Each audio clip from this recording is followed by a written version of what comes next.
Halo teman-teman semua, ketemu bersama saya lagi, Roy Sakti, pakar kartu kredit.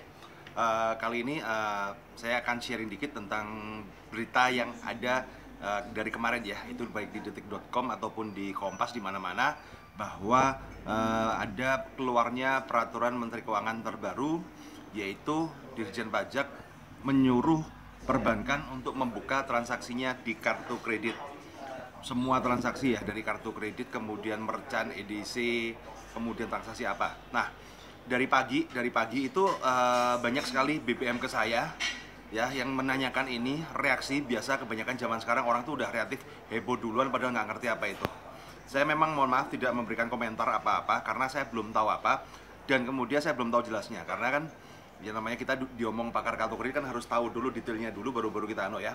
Baru setelah saya melakukan meeting ya kan, koordinasi dengan tim saya punya tim penasehat, baik itu Pak Himawan itu tim penasehat pajak saya, kemudian ada juga orang-orang perbankan, saya koordinasi. Jadi ini saya memberikan press release sambil saya nunggu. Ini saya mau berangkat ke Belanda, mau jalan-jalan 2 minggu ya. Nah, jadi ini kejadian sama seperti ketika tahun lalu deposito mau dibongkar. Itu kan heboh semua tuh.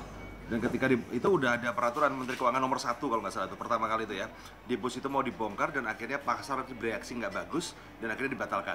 Nah, di sini kita harus paham bahwa ada dua institusi yang terlibat di sini, yaitu satu adalah Dirjen Pajak, kedua adalah OJK.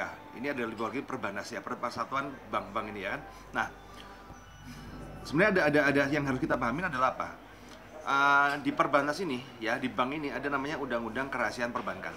Nah, yang dilindungi adalah transaksi atau uang deposito rekening yang dilindungi. Yang tidak dilindungi adalah utang. Ya, utang bisa ngecek. Itulah kenapa sebenarnya kalau perbankan pajak, Dirjen Pajak mau ngecek utang kita itu udah bisa dari tahun 2014 kemarin udah bisa.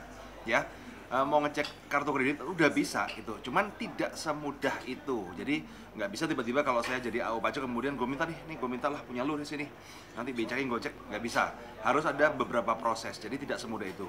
Biasanya mereka mengecek ketika ada terjadi kecurangan pajak apa segala baru ngecek, karena ngecek itu kan butuh waktu, biaya, butuh surat resmi. Nggak bisa ala kadarnya tiba-tiba ngecek di Google tuh nggak bisa ya. Nah, kemudian jadi itu bukan hal baru, jadi udah lama ya. Jadi bagi Anda yang pengguna kartu kredit tidak terlalu dipermasalahkan karena kan kita ini kan utang.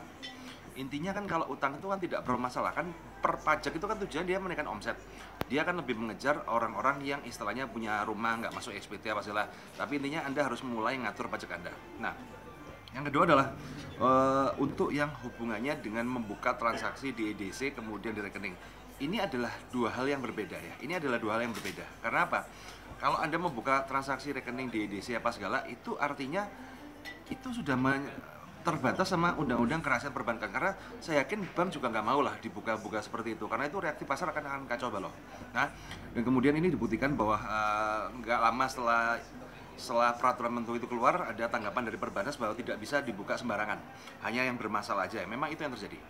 Jadi bagi Anda yang pelaku gesek tunai ataupun merchant sebenarnya masih aman. Jadi tidak perlu menakutkan seperti apa, karena itu tidak mungkin, karena ada namanya Undang-Undang Kerahasiaan Perbankan. Kecuali, ingat ya, kecuali Undang-Undang Perbankan ini yang berubah, ini yang dirubah. Jadi Undang-Undang Kerahasiaan Perbankan yang dirubah, maka dia akan membuka. Tapi artinya apa? Ini mau masuk, tapi ini udah masih ada ketutup, ada barriernya. Jadi tidak perlu dirisaukan, ya. Jadi bagi Anda masyarakat Indonesia pengguna kartu kredit tidak perlu merisaukan apapun itu.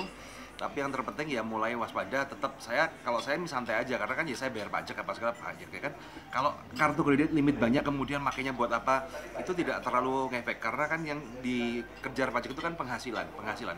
Jadi kan walaupun kita secara naluri itu gesek banyak, itu kan artinya punya penghasilan banyak, tapi kan nggak bisa itu. Bank pajak lebih condong penghasilan adalah ketika Anda beli mobil, beli rumah, masuk SPT, itu yang sebenarnya dikejar ya. Jadi sekian dulu dari saya, Roy Sakti. Anda bisa subscribe di YouTube saya, Roy Sakti. Silahkan subscribe di sini ya. Subscribe untuk ilmu-ilmu terbaru, dan kemudian jangan lupa Anda like Facebook saya, Roy Sakti Pakar Kartu Kredit, dan juga Twitter saya @roysakti, dan ikuti seputar banyak sekali info-info di sini ya di YouTube ya.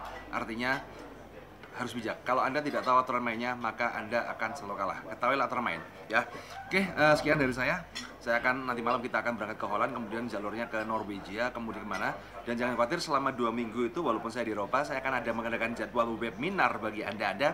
Jadi bagi Anda yang ingin berminat join di webinar saya akan mengundang banyak materi topik, mulai dari menggunakan kartu kredit untuk model bisnis, untuk bagaimana mengatasi masalah kartu kredit, itu gratis.